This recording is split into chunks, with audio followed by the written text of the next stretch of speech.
ভৱানীপুৰত গুৰুজনাৰ 571 সংখ্যক জন্ম জয়ন্তী উদযাপন।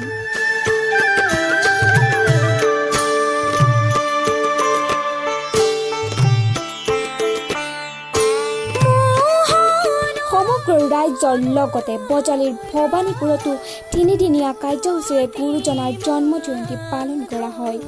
জন্ম জয়ন্তীৰ লগত সংগতি ৰাখি আজি উলিওৱা হয় ভাগৱত ভ্ৰমণ আৰু শোভাযাত্ৰা।